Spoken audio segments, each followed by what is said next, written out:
পূর্বের ক্লাসের ধারাবাহিকতায় আমি আজ উপস্থিত হয়েছি কমলেশ বিশ্বাস, সহকারী শিক্ষক ভৌতবিজ্ঞান, সাতক্ষীরা সরকারি উচ্চ বিদ্যালয়, সাতক্ষীরা। তোমাদের মনে আছে যে আমরা পূর্ববর্তী ক্লাসে অধ্যায় 12 বিদ্যুতের চৌম্বক ক্রিয়া নিয়ে আলাপ করছিলাম। অধ্যায় 12 বিদ্যুতের চৌম্বক ক্রিয়া। বিদ্যুতের চৌম্বক ক্রিয়া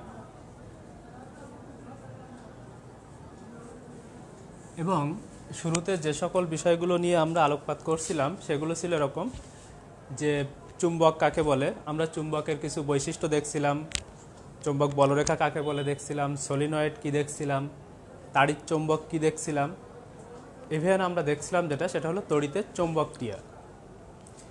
তোমাদের এটাও মনে আছে যে তড়িতের চৌম্বক ক্রিয়া মূল বিষয়টা ছিল এরকম যে কোথাও যদি আমরা বিদ্যুৎ বা কারেন্ট প্রবাহিত করি তাহলে সেখানে চৌম্বক ক্ষেত্র সৃষ্টি হবে।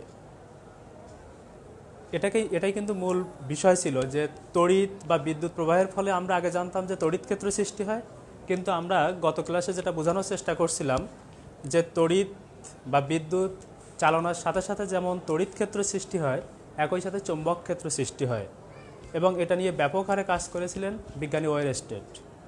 বিজ্ঞানী ওয়েরস্টেডের এই তড়িৎ চৌম্বক ক্রিয়া আবিষ্কারের পরেই পৃথিবীর বিভিন্ন দেশের বিজ্ঞানীরা চিন্তা করতে থাকলো যে আমরা তড়িৎ ক্ষেত্র বা তড়িতের সাহায্যে যেমন চৌম্বক ক্ষেত্র বা চৌম্বক সৃষ্টি করছিলাম এর বিপরীত কাজটা করা যায় কিনা, অর্থাৎ এই চৌম্বক ক্ষেত্র প্রয়োগ করে আমরা তড়িৎ বা বিদ্যুৎ প্রবাহিত করতে পারি কিনা, ভোল্টেজ ড্রপ করতে পারি কিনা। তারই ধারাবাহিকতায় আমরা জানি যে ইংল্যান্ডের মাইকেল ফ্যারাডে, আমেরিকার জোসেফ হেনরি এবং রাশিয়ার H.F.E. লেন্স এই যে তোমার চৌম্বক ক্ষেত্র প্রয়োগ করে যে তড়িৎ বা ভোল্টেজ সৃষ্টি করা যায় সেটা কিন্তু প্রমাণ করছিলেন। এবং অনেক বিজ্ঞানী, শুধু এনারা তিনজনই নন, আরও অনেক বিজ্ঞানী সেটা প্রমাণও করছিলেন, কিন্তু এই তিনজন সবচাইতে বেশি কাজ করছিলেন।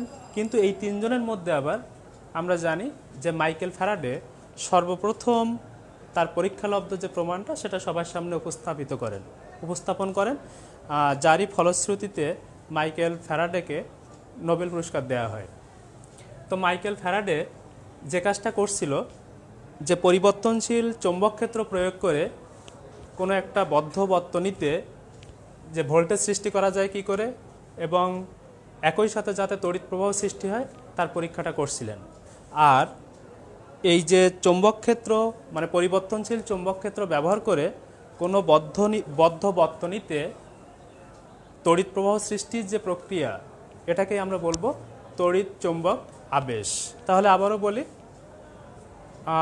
চৌম্বক ক্ষেত্র পরিবর্তনশীল চৌম্বক ক্ষেত্র ব্যবহার করে কোনো বদ্ধ বর্তনীতে তড়িৎ প্রবাহ সৃষ্টির যে কৌশল বা প্রক্রিয়া সেটা হলো তাড়িৎ চৌম্বক আবেশ। তো আমাদের আজকের মূল বিষয় হলো তাড়িৎ চৌম্বক আবেশ। তাড়িৎ চৌম্বক আবেশ। এই তাড়িৎ চৌম্বক আবেশ বোঝানোর জন্যে মাইকেল ফ্যারাডে যে দুইটা পরীক্ষা করছিলেন তার প্রথমটা ছিল এরকম, উনি কি কাজ করছিলেন, একটা দণ্ড চুম্বক নিছিলেন, আর এই দণ্ড চুম্বকের পাশে একটা বদ্ধ কুণ্ডলী, এই বদ্ধ কুণ্ডলীর এই দুই প্রান্তে একটা গ্যালভানোমিটার সেট করছিলেন। এই যে অন্তরিত তামার তার দিয়ে যে বদ্ধ কুণ্ডলীটা তৈরি করছিলেন, খেয়াল করতে হবে যখন এটা গ্যালভানোমিটারের সাথে যুক্ত করতে হবে তখন এই দুইটা জায়গায় কাভার খুলে দিতে হবে, কাভার ছাড়া অবস্থায় কিন্তু গ্যালভানোমিটারের সাথে যুক্ত করতে হবে। এখন উনি এই প্রথম পরীক্ষা, আমরা একটু লিখি যে পরীক্ষা 1, পরীক্ষা নাম্বার 1, এই পরীক্ষায় উনি এই যে দণ্ডচুম্বক নিছিলেন, এই দণ্ডচুম্বকটিকে যে কাজ করছিলেন এই বদ্ধ কুণ্ডলীর খুব কাছাকাছি নিয়ে আসছিল। নিয়ে আসার সাথে সাথে, এবং আমরা জানি এই কুণ্ডলীটা এমন, আমরা যদি এরকমভাবে কোনো একটা এই চোঙের উপরে যদি এরকম তার পেঁচাই, তাহলে কিন্তু এই কুণ্ডলীটা সৃষ্টি হয়েছে। তার মানে কুণ্ডলীটার ভিতরে কিন্তু ফাঁকা জায়গা আছে। এখন এই যে সাপোজ এটা হলো সেই ফাঁকা জায়গা, আমরা এখন দণ্ডচুম্বকটিকে কি করব, এই ফাঁকা জায়গা দিয়ে প্রবেশ করাবো। যখনই আমরা দণ্ডচুম্বকটিকে প্রবেশ করাবো বদ্ধকুণ্ডলীর ভিতরে, কয়েলের ভিতরে, তখন দেখব যে গ্যালভানোমিটারের যে সূচক কাটা সেটা বিক্ষিপ্ত হবে। একইভাবে দেখব এই দণ্ডচুম্বকটিকে যখন এই বদ্ধকুণ্ডলী থেকে আমরা আবার দূরে নিয়ে যাব, তখনও বিক্ষেপ হবে। কিন্তু লক্ষণীয় যেটা, দণ্ডচুম্বকটিকে যখন এই বদ্ধকুণ্ডলীর কাছে নিয়ে আসব, তখন গ্যালভানোমিটারের সূচক কাটা যেদিকে বিক্ষিপ্ত হবে, দণ্ডচুম্বকটিকে যখন এখান থেকে আমরা আবার সরিয়ে দূরে নিয়ে যাব, তখনও বিক্ষিপ্ত হবে, কিন্তু সেটা বিপরীত দিকে হবে। ঠিক একইভাবে উনি আরেকটা কাজও করছিলেন, এই দণ্ডচুম্বকটিকে এবার স্থির রাখছিলেন, রেখে এই যে বদ্ধকুণ্ডলীটাকে এর কাছে নিয়ে আসছিল, তখনও দেখছিল যে গ্যালভানোমিটারের যে সূচক কাটা সেটা বিক্ষিপ্ত হচ্ছিল। একইভাবে আবার গ্যালভানোমিটার সহ বদ্ধকুণ্ডলীটাকে যখন আবার দণ্ডচুম্বক থেকে দূরে নিয়ে যাচ্ছিল, তখনও বিক্ষেপ হচ্ছিল, কিন্তু সেটা বিপরীত দিকে। তো আমরা জানি এই যে গ্যালভানোমিটারের সূচক কাটার বিক্ষেপ প্রমাণ করে যেখানে ভোল্টেজ ড্রপ করছে, দ্যাট মিনস এখানে তড়িৎ প্রবাহের উপস্থিতি অবশ্যই রয়েছে। তাহলে এখান থেকে আমরা যেটা বলতে পারি যে এই দণ্ডচুম্বকের চৌম্বক ক্ষেত্রের প্রভাবে এই বদ্ধকুণ্ডলীতে তড়িৎ প্রবাহ সৃষ্টি হয়েছে। তার মানে চৌম্বক ক্ষেত্রের প্রভাবে যদি অন্য কোথাও অন্য কোনো বদ্ধকুণ্ডলীতে আমরা তড়িৎ প্রবাহ সৃষ্টি করতে পারি, তাহলে এই প্রক্রিয়াটাকে কিন্তু আমরা তড়িৎ চুম্বক আবেশ বলতে পারি। ফ্যারাডের দ্বিতীয় পরীক্ষা যেটি ছিল সেটি এরকম। তাহলে এটি ছিল প্রথম পরীক্ষা, পরীক্ষা নাম্বার 2।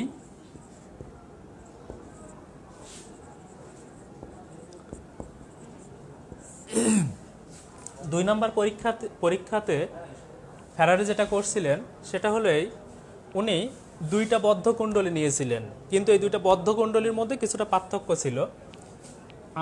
এই একটা বদ্ধকুণ্ডলী যেটা একটা বিদ্যুৎ উৎসের সাথে যুক্ত এবং একটা টেপা চাবি সাথে থাকবে, একই সাথে এখানে পরিবর্তনশীল রোধ থাকবে। যে কারণে দেখবে যে তোমাদের বইতে এরকম একটা দাগ থাকতে পারে, এটা হলো আসলে এখানে পরিবর্তনশীল রোধ প্রয়োগ করা হয়েছে। এবং পাশাপাশি থাকবে হলো ঠিক এরকমই আরেকটা বদ্ধকুণ্ডলী, তবে যেটা গ্যালভানোমিটারের সাথে যুক্ত।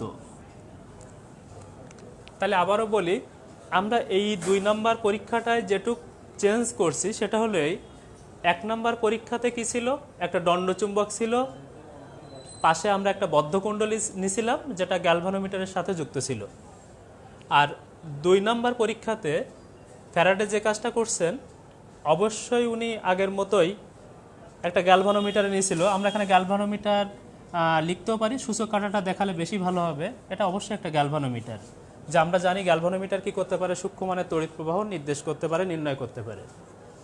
এখন আমরা এক্ষেত্রে যে কাজটা করছি, দণ্ডচুম্বকটা না নিয়ে তার পরিবর্তে আমরা যে বদ্ধকুণ্ডলীটা নিয়েছি, সেটা একটা বিদ্যুৎ উৎসের সাথে যুক্ত আছে, তার সাথে একটা টেপা চাবি আছে, এবং একই সাথে পরিবর্তনশীল রোধ আছে তার সাথে।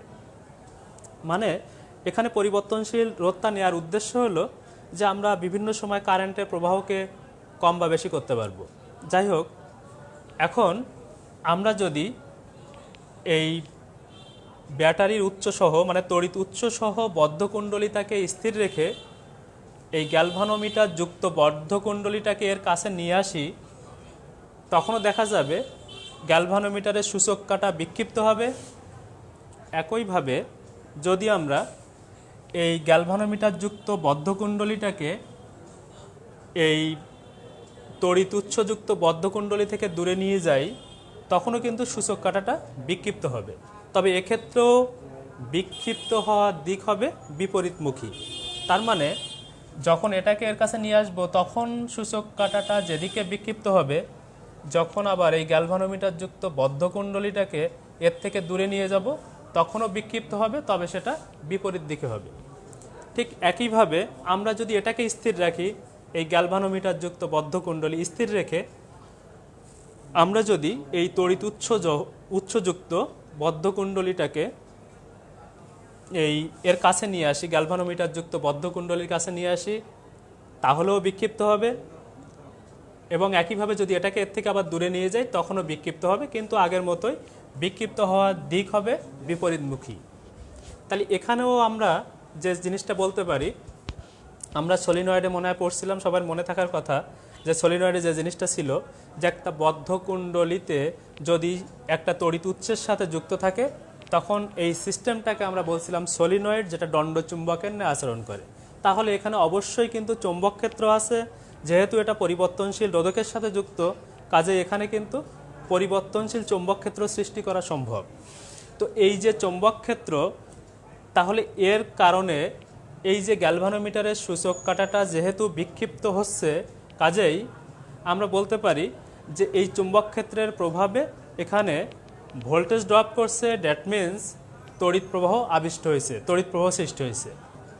তো আমরা তড়িৎ চুম্বক আবেশের সংজ্ঞায় বলছিলাম যে যদি কোনো চুম্বক ক্ষেত্রের প্রভাবে কোনো আবদ্ধ বা সংবদ্ধ কুণ্ডলীতে আমরা তড়িৎ প্রবাহ সৃষ্টি করতে পারি, তাহলে তাকে আমরা বলতে পারি তড়িৎ চুম্বক আবেশ। এখন এই দুইটাকে যদি আমরা একসাথে বলি, তড়িৎ চুম্বক আবেশের সংজ্ঞাটাকে যদি দিতে চাই, তাহলে এভাবে বলতে পারি যে কোনো চৌম্বক ক্ষেত্র প্রয়োগ করে, মানে কোনো দণ্ডচুম্বককে যদি কোনো গ্যালভানোমিটার যুক্ত বদ্ধকুণ্ডলীর কাছে আনা নেয়া করি, অথবা দণ্ডচুম্বকটিকে স্থির রেখে গ্যালভানোমিটার যুক্ত কোনো বদ্ধকুণ্ডলীটাকেও যদি আপ ডাউন করি, আনা নেয়া করি, তাহলে গ্যালভানোমিটারের সূচক কাঁটাটা বিক্ষিপ্ত হবে, দ্যাট মিন্স তড়িৎ প্রবাহ সৃষ্টি হবে। এটাকে যেমন আমরা তড়িৎ চুম্বক আবেশ বলতে পারি, ঠিক একইভাবে গ্যালভানোমিটার যুক্ত বদ্ধকুণ্ডলীর কাছে যদি আমরা একটা সলিনয়েডকে আনা নেয়া করি, অথবা একটি সলিনয়েডকে স্থির রেখে যদি আমরা গ্যালভানোমিটার যুক্ত বদ্ধকুণ্ডলীকে আনা নেয়া করি, তাহলেও গ্যালভানোমিটারের সূচক কাঁটাটা বিক্ষিপ্ত হবে এবং সেখানেও কিন্তু তড়িৎ প্রবাহ আবিষ্ট হবে। এই যে সিস্টেম, এটাকে আমরা বলতে পারি তড়িৎ চুম্বক আবেশ। এখন কথা হলো যে এই তড়িৎ চুম্বক আবেশের ক্রিয়াকে, এই যে গ্যালভানোমিটারের যে সূচক কাঁটা বিক্ষিপ্ত হচ্ছে, অর্থাৎ তড়িৎ প্রবাহিত হচ্ছে বা ভোল্টেজ ড্রপ করছে, এটাকে আমরা কিভাবে আরও বৃদ্ধি করতে পারি। নাম্বার 1,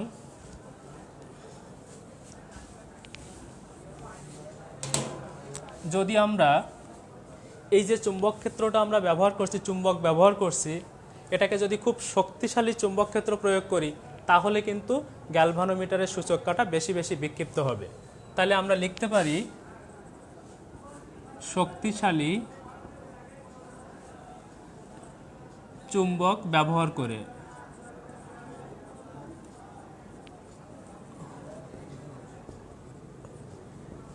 নাম্বার 2, আমরা বলতে পারি যদি আমরা এই যে কয়েলের পাক সংখ্যা,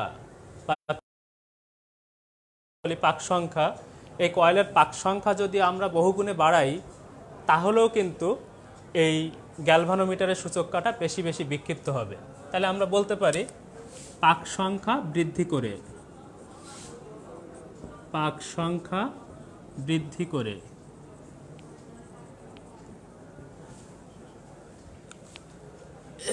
নাম্বার 3,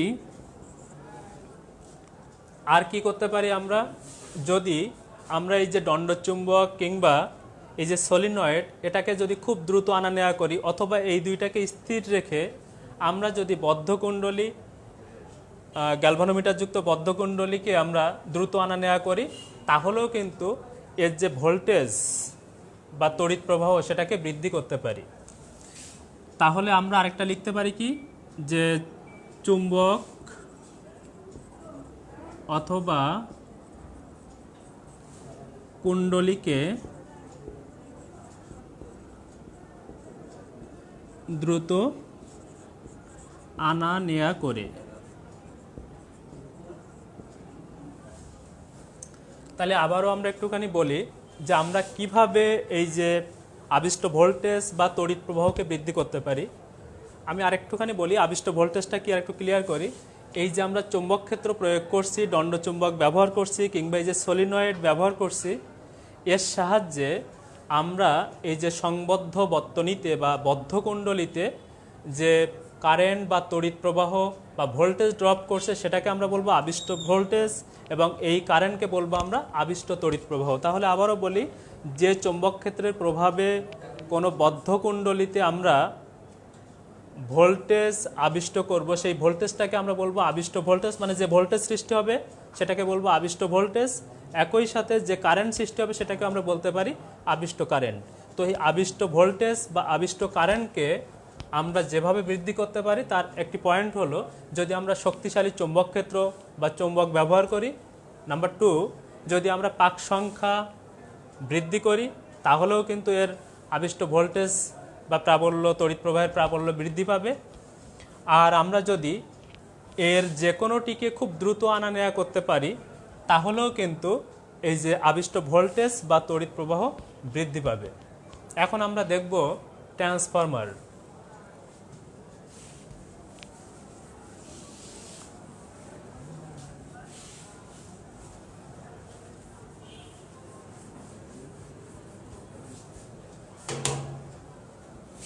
ট্রান্সফরমার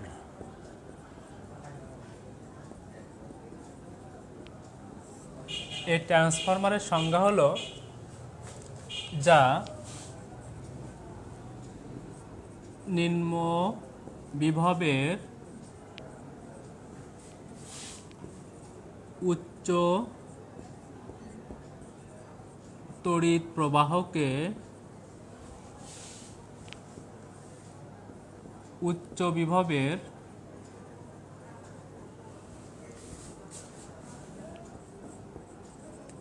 নিম্ন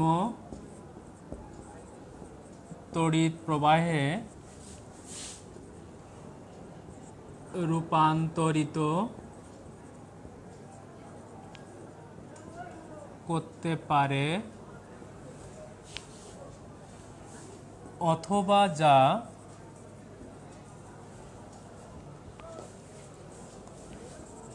উচ্চ বিভবের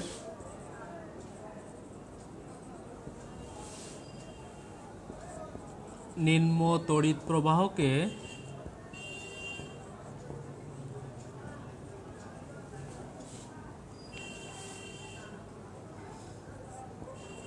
নিম্ন বিভবের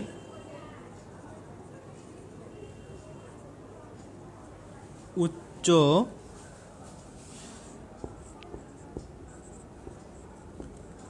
তড়িৎ প্রবাহে রূপান্তরিত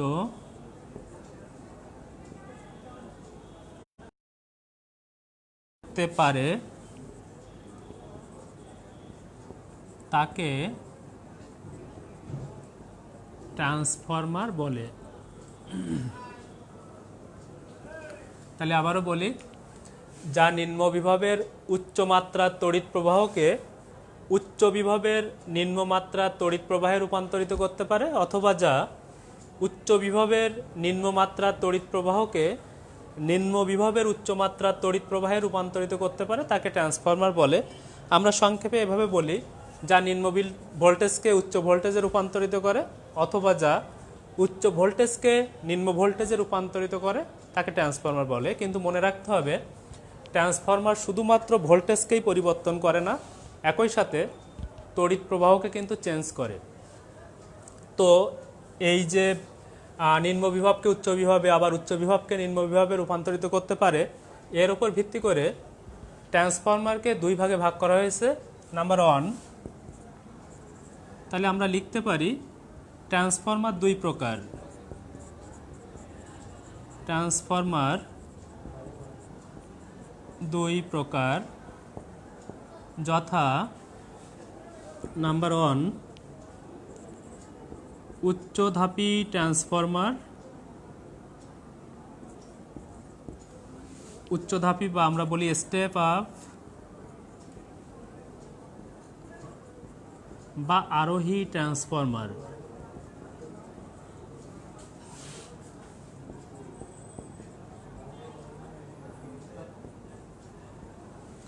নাম্বার 2, নিম্নধাপী ট্রান্সফরমার বা স্টেপ ডাউন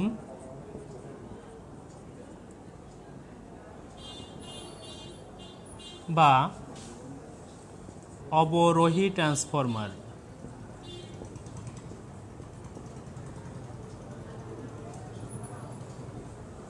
তাহলে আমরা কি বললাম, একটা হলো উচ্চধাপী ট্রান্সফরমার, তার অন্যান্য নামও আছে, স্টেপ আপ বা আরোহী ট্রান্সফরমার বলতে পারি। আরেকটি হলো নিম্নধাপী ট্রান্সফরমার বা স্টেপ ডাউন ট্রান্সফরমার বা অবরোহী ট্রান্সফরমার। উচ্চধাপী ট্রান্সফরমার কাকে বলে আমি আর লিখছি না, এখান দিয়েই বলি, যা নিম্ন বিভবের উচ্চমাত্রা তড়িৎ প্রবাহকে উচ্চ বিভবের নিম্নমাত্রা তড়িৎ প্রবাহে রূপান্তরিত করতে পারে, তাকে আমরা বলবো উচ্চধাপী ট্রান্সফরমার। মানে আমি প্রথমে যে সংজ্ঞাটা লিখছি তার প্রথম অর্ধেকটাই কিন্তু উচ্চধাপী ট্রান্সফরমারের সংজ্ঞা। আমরা যদি সংক্ষেপে বলি যে যা লো ভোল্টেজকে হাই ভোল্টেজে রূপান্তরিত করতে পারে, অর্থাৎ নিম্ন বিভবকে উচ্চ বিভবে পরিণত করতে পারে, তাকে আমরা বলবো উচ্চধাপী ট্রান্সফরমার। আর নিম্নধাপী ট্রান্সফরমার হলো যা উচ্চ বিভবের নিম্নমাত্রার তড়িৎ প্রবাহকে নিম্ন বিভবের উচ্চমাত্রার তড়িৎ প্রবাহে রূপান্তরিত করতে পারে, তাকে বলা হবে নিম্নধাপী ট্রান্সফরমার। সংক্ষেপে বলবো, যা হাই ভোল্টেজকে লো ভোল্টেজে রূপান্তরিত করতে পারে, তাকে নিম্নধাপী ট্রান্সফরমার বলে। এখন এই ট্রান্সফরমারের মূল মেকানিজম যেটা, সেটা কিন্তু আমরা একটু আগে যেটা শিখছি, তড়িৎচুম্বক আবেশ। এই তড়িৎচুম্বক আবেশের উপর বেস করেই কাজ করে। এখন একটুখানি বোঝার চেষ্টা করি আমরা।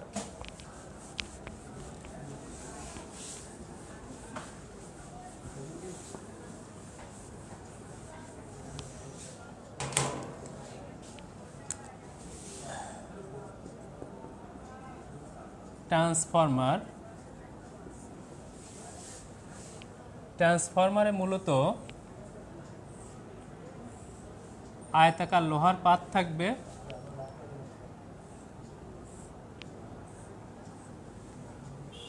অনেকগুলো আয়তাকার লোহার পাত,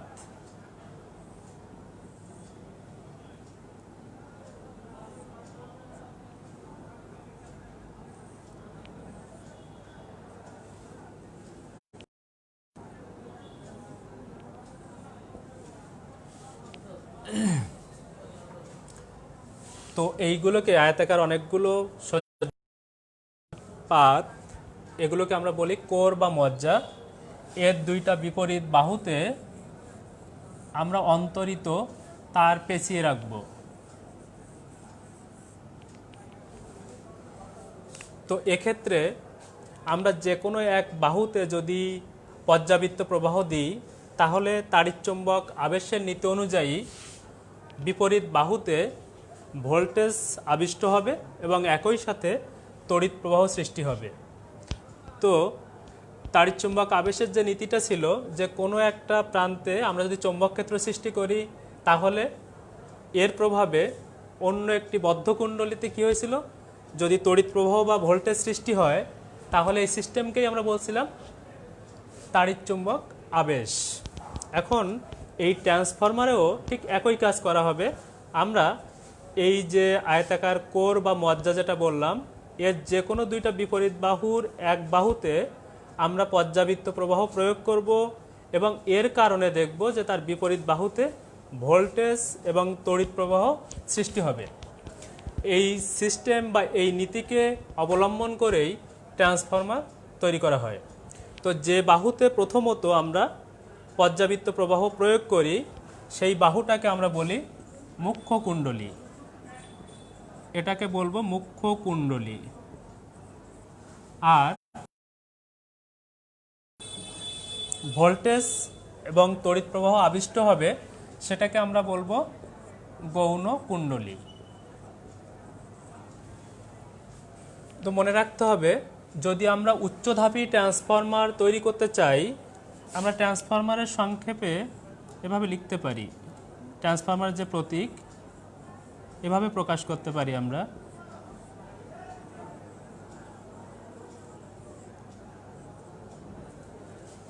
এগুলো আসলে পাক সংখ্যা। আমরা মনে করলাম এটা হলো মুখ্য কুণ্ডলী, আর এটা হলো গৌণ কুণ্ডলী। যদি মুখ্য পাক সংখ্যা বেশি হয় তাহলে সেটা হবে উচ্চধাপী ট্রান্সফরমার। তাহলে এটা কি হবে? এটা হবে উচ্চধাপী ট্রান্সফরমার।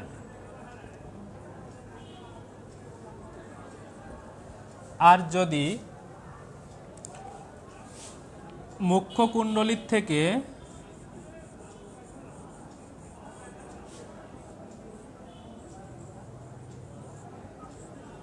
গৌণ কুণ্ডলীর পাক সংখ্যা যদি কম হয়, আবারও লিখি এটা, এটা হলো মুখ্য কুণ্ডলী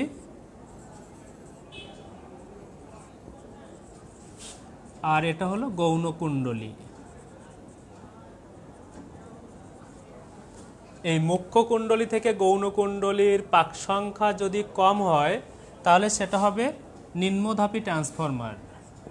এটা কিন্তু নিম্নধাপী, এটা নিম্নধাপী ট্রান্সফরমার।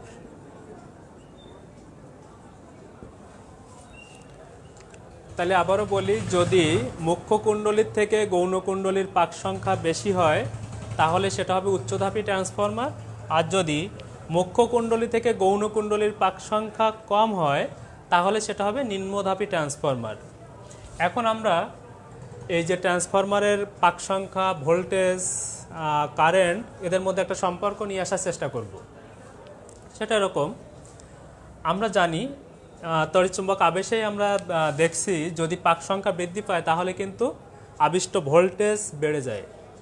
তাহলে পাক সংখ্যা বাড়লে তড়িৎ প্রবাহে যদি পাক সংখ্যা বাড়ে তাহলে আমরা কি দেখছি যে আবিষ্ট ভোল্টেজের মানও বেড়ে যাবে।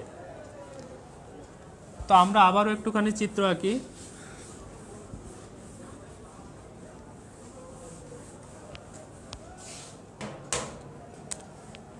সাপোজ এটি একটি ট্রান্সফরমার।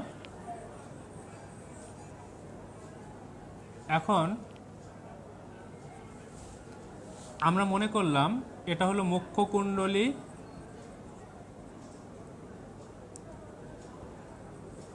আর এটা হলো গৌণ কুণ্ডলী। এই যে মুখ্য কুণ্ডলীর যে পাক সংখ্যা সেটা প্রাইমারি কয়েল, তাই আমরা প্রত্যেকটাতে পি লিখব। মুখ্য কুণ্ডলীর যে ভোল্টেজ সেটাকে আমরা ই অফ পি দিয়ে প্রকাশ করব। আর মুখ্য কুণ্ডলীর যে তড়িৎ প্রবাহ সেটাকে আমরা আই অফ পি দিয়ে প্রকাশ করব। আবারও বলছি, মুখ্য কুণ্ডলী ইংরেজিতে আমরা বলি প্রাইমারি কয়েল, যে কারণে মুখ্য কুণ্ডলীর প্রত্যেকটাতে আমরা পি দিয়ে প্রকাশ করব। N of P, E of P, I of P. N of P মানে হলো তাহলে মুখ্য কুণ্ডলীর পাক সংখ্যা, ই অফ পি হলো মুখ্য কুণ্ডলীর ভোল্টেজ, আই অফ পি মুখ্য কুণ্ডলীর তড়িৎ প্রবাহ মাত্রা। আর এখানকার এটা হলো গৌণ কুণ্ডলী, ইংরেজিতে বলি সেকেন্ডারি কয়েল। এর পাক সংখ্যাকে আমরা লিখব এন অফ এস, ভোল্টেজকে লিখব ই অফ এস এবং তড়িৎ প্রবাহকে লিখব আই এস, মানে আই অফ এস। আমি একটুখানি লিখে দিই, তাহলে এন অফ পি মানে হলো মুখ্য কুণ্ডলীর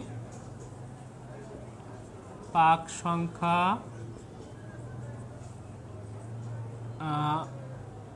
এন অফ এস গৌণ কুণ্ডলীর পাক সংখ্যা, ই অফ পি মুখ্য কুণ্ডলীর ভোল্টেজ, আই অফ পি মুখ্য কুণ্ডলীর তড়িৎ প্রবাহ মাত্রা বা তড়িৎ প্রবাহ, ইএস গৌণ কুণ্ডলীর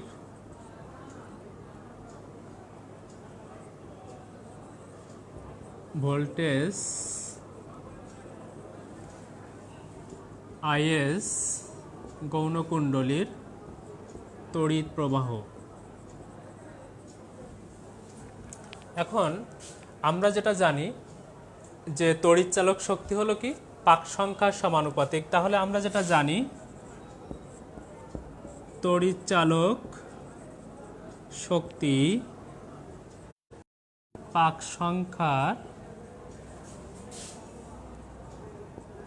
সমানুপাতিক। আমরা কি জানি তড়িৎচালক শক্তি পাক সংখ্যার সমানুপাতিক। এখন যদি তড়িৎচালক শক্তি E হয় এবং পাক সংখ্যা যদি n হয় তাহলে E প্রপোর্শনাল টু n, তাহলে তড়িৎচালক শক্তি হবে পাক সংখ্যার সমানুপাতিক। এখন মুখ্য কুণ্ডলীর ক্ষেত্রে তাহলে আমরা কি লিখতে পারি? মুখ্য কুণ্ডলীর ক্ষেত্রে আমরা লিখতে পারি E of P proportional to N of P বা E of P সমান ধ্রুবক ইন্টু N of P বা E of P by N of P সমান ধ্রুবক। একইভাবে আমরা যদি গৌণকুণ্ডলীর ক্ষেত্রে লিখি তাহলে গৌণকুণ্ডলীর ক্ষেত্রে আমরা লিখতে পারি ES proportional to NS বা ES সমান ধ্রুবক ইন্টু N of S বা ES বাই NS সমান ধ্রুবক। এখন এটাকে 1 নাম্বার, এটাকে যদি 2 নাম্বার বলি তাহলে 1 এবং 2 নাম্বার সমীকরণ থেকে আমরা যেটা লিখতে পারি, অতএব ইকুয়েশন 1 এবং ইকুয়েশন 2 থেকে আমরা যেটা পাই সেটা হলো E of P by N of P সমান E of S by N of S।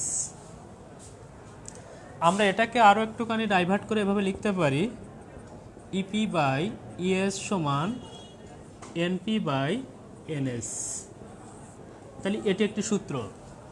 তাহলে ট্রান্সফরমারের ক্ষেত্রে আমরা দেখলাম যে মুখ্য কুণ্ডলীর ভোল্টেজ আর গৌণকুণ্ডলীর ভোল্টেজের অনুপাত সবসময় মুখ্য কুণ্ডলীর পাক সংখ্যা এবং গৌণকুণ্ডলীর যে পাক সংখ্যা তার অনুপাতের সমান হবে।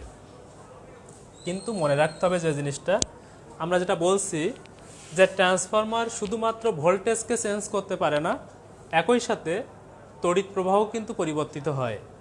এবং ট্রান্সফরমারের ক্ষেত্রে সবসময় যে নীতিটা প্রযোজ্য সেটি হলো যে মুখ্য কুণ্ডলীর মোট ক্ষমতা এবং এই গৌণকুণ্ডলীর মোট ক্ষমতা সর্বদা ধ্রুব থাকবে, ক্ষমতা চেঞ্জ হবে না। যতই ভোল্টেজ চেঞ্জ হোক, ভোল্টেজ বাড়ুক কিংবা কারেন্ট বাড়ুক কিংবা ভোল্টেজ কমুক কিংবা কারেন্ট কমে যাক, মুখ্য কুণ্ডলীর মোট ক্ষমতা এবং গৌণকুণ্ডলীর যে মোট ক্ষমতা সেটা সবসময় একই থাকবে। আমরা চ্যাপ্টার 11 যখন শিখছিলাম তখন আমরা জানি যে ক্ষমতার তড়িৎ ক্ষমতা বা বৈদ্যুতিক ক্ষমতার অনেকগুলো সূত্র লিখছিলাম। তার মধ্যে একটা সূত্র ছিল P সমান VI, মনে আছে কিনা?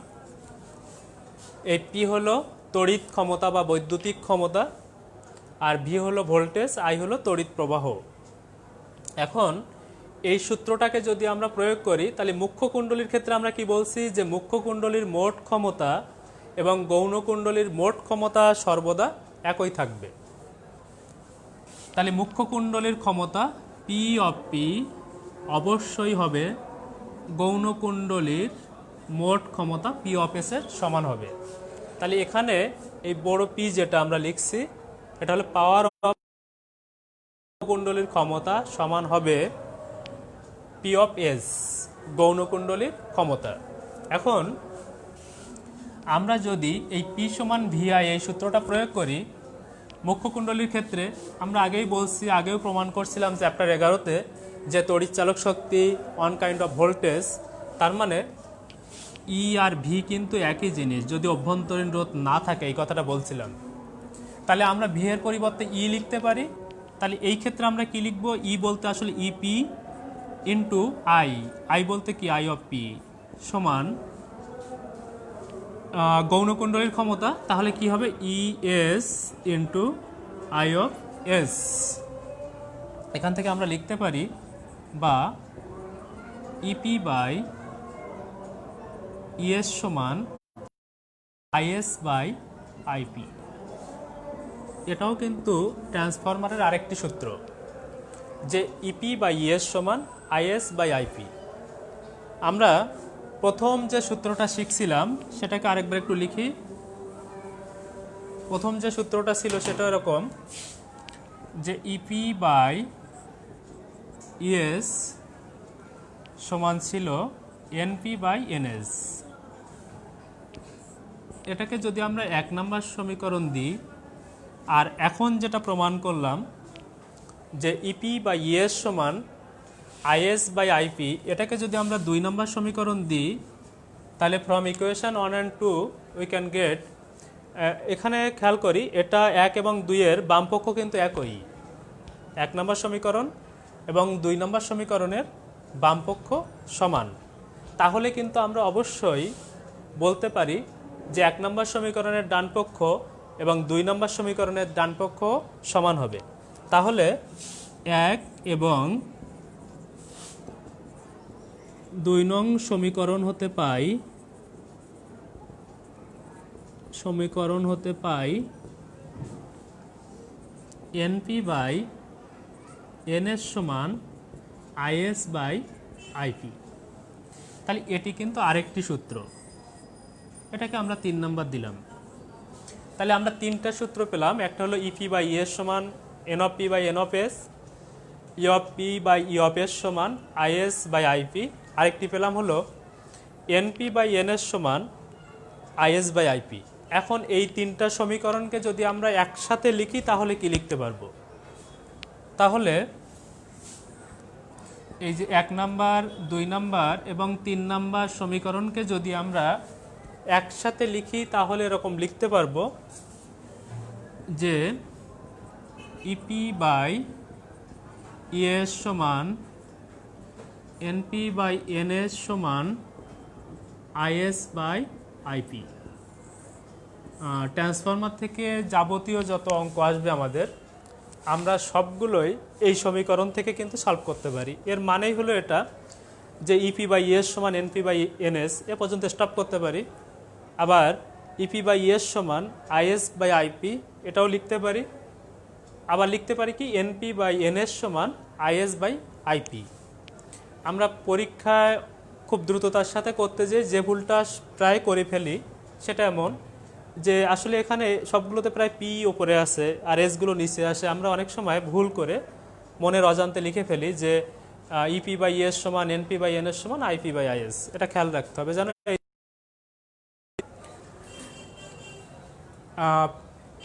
এখন আমরা ছোট্ট একটা ম্যাথ দিয়ে শুরু করি, মানে শেষ করব। সেটা হলো এরকম,